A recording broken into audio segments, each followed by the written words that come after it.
not there today, but I'm sure we'll have some hangover to talk about the Super Bowl, of which the New York Football Giants are the victors to win their fourth Super Bowl title. Just wanted to have a couple of things since I won't be there. Just wanted to kind of put a couple of things out there and kind of make sure that my presence is known for these cats that's in the studio. We got a Steeler in the room and a couple of Redskins and, of course, a Dallas Cowboy, and of course they like to call themselves America's team, but our owner at the parade today, of which I just got finished watching, referred to the New York Football Giants as America's dream, which is the truth. Nobody expected us to win this game. Every single week we came in, they didn't expect us to beat Dallas for the division. They didn't expect us to beat the Jets. We were underdogs in both of those games to finish the season. Of course, nobody expected us to beat Atlanta. Of course, we ran all over them. Nobody expected us to beat the Green Bay Packers with their MVP quarterback and Aaron Rodgers, and we took care of business with him. And of course, when we went up to Candlestick Park, nobody expected us to win the game there. We played a hard-fought game against the 49ers and did what we had to do to come out of that game. Of course, you know, some would point to the unfortunate fumbles by the 49er punt returner, kick returner, but it is what it is. We won the game. And of course, the great Tom Brady, everybody's greatest player in the league currently. Everybody seems to think that he's the greatest quarterback of all time, which he's a great player, but right now he's 1-3 against Eli Manning of the New York Football Giants, two-time most valuable player in the Super Bowl. I don't think that we should be even discussing his elite status any further. I think it's been made perfectly clear, very obvious. Real quick, couple of quick things I saw in the game. Mario Manningham's catch down at the sideline, 38-yarder.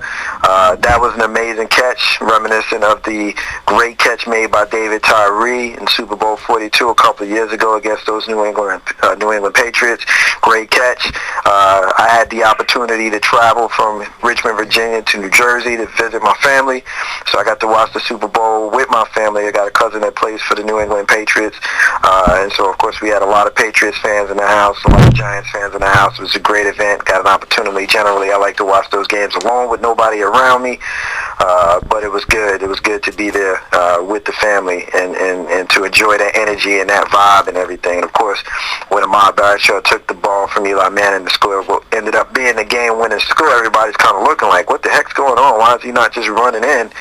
And of course, we know that Bill Belichick had called off the defensive dogs because he figured he'd save some time for Tom Brady to run down the field and potentially get a game-winning score of their own, of which it didn't work out that way. Of course, a lot of people want to point the finger to Wes Welker for that drop he had. That was very, very pivotal moment. But at the end of the day, you know, the Giants played a sloppy game, very, very sloppy game. 3 fumbles, some blown timeouts, wondering what the hell is going on. New England Patriots played a pretty decent game, but for that last drive with all those drop passes, they did play well enough to win the game. But as I said here last week on the show, the Giants were the more talented team, and that's not me speaking as a homer. That's me looking at the position players. We had better receivers.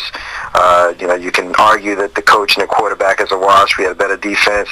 And at the end of the day, you know, I did also say that the team that had the ball last would end up winning the game. And fortunately for us, it ended up working out that way.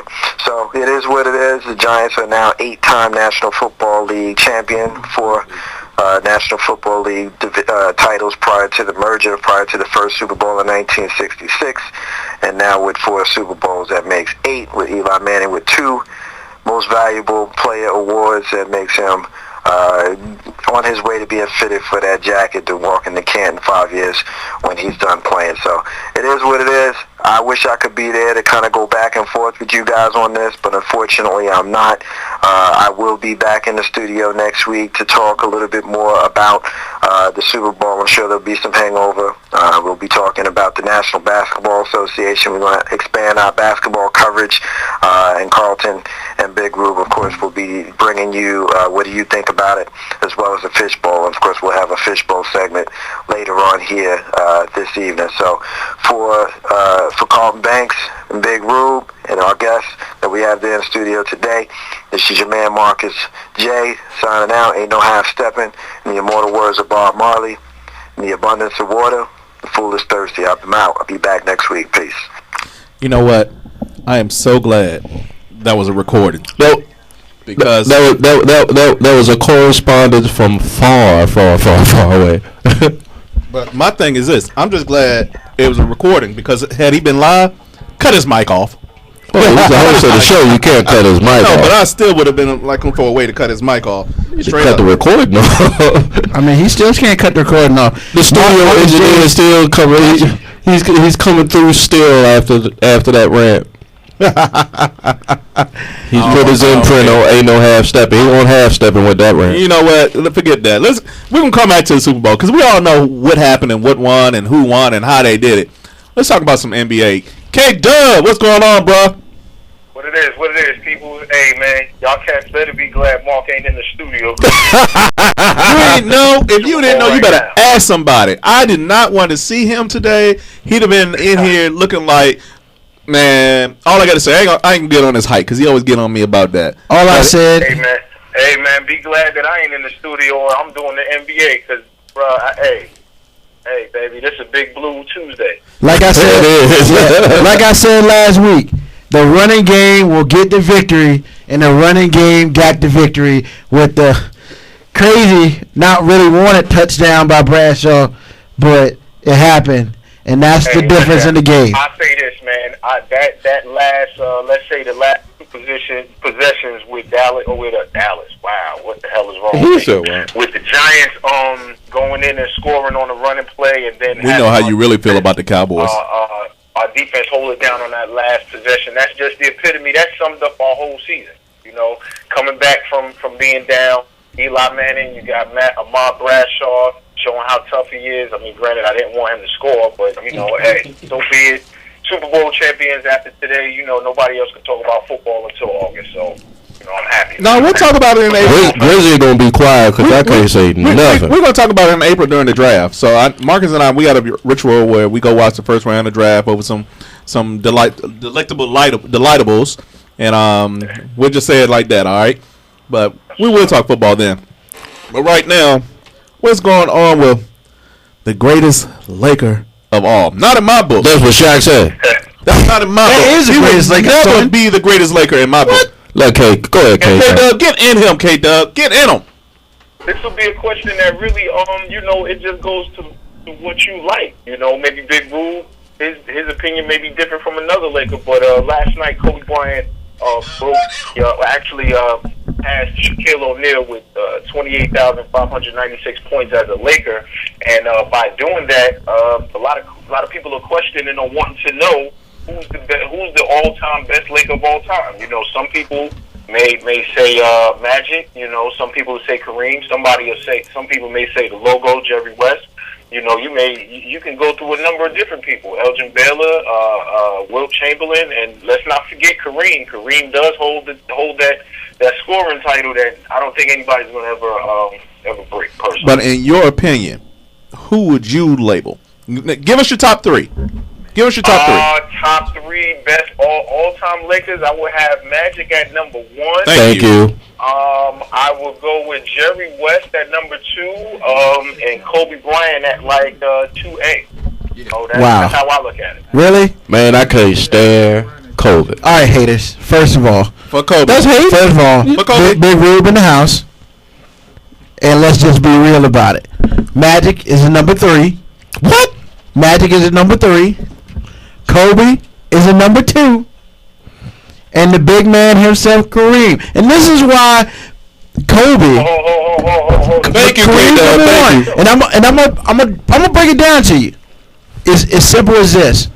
When you're looking at those three, you're looking at three things. You're looking at points scored, and you're looking at rings, and you're looking at length of playing. Now, if I'm correct, I could be wrong, but if I'm correct, Kobe has more rings than Magic. Am I correct on that? They're actually, I think Magic got 5, Kobe got 6. Got 5 and 6. All right. So, Kareem has got the same number, correct? Okay. So, if Kobe gets 6, when Kobe gets 6, He won one in Milwaukee. when Kobe gets 6, Kobe will be the greatest Laker ever. Period, point blank. And when he gets his 6, He's gonna get that. He's going at least one more level on the scoring title. I don't think he's gonna catch Kareem, but he catching Wilt. Hold on, we got a caller. Go ahead, caller. What's your name? Where you from? Deshaun from Southside. What's up, Deshaun? Hey, look, but what about when they said it good today on SportsCenter? Magic Johnson and Larry Bird saved the NBA when they really needed it. So does that count in your book, or does it not count? And that's why he's number 3. Kdub, what you think, Kdub? It counts in my book because here's how I'm looking at it in regards to Magic.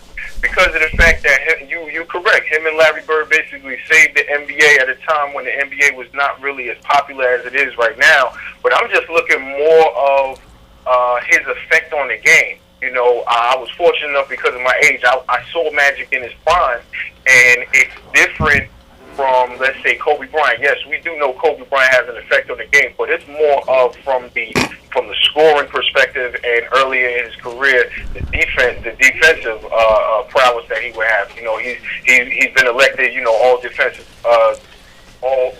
first team a number of different times. But I look at it as far as Magic's control of the game. I mean, you know, him and Oscar Robertson were one of the big O. Basic kid in this is that they can control the game and not necessarily have to score.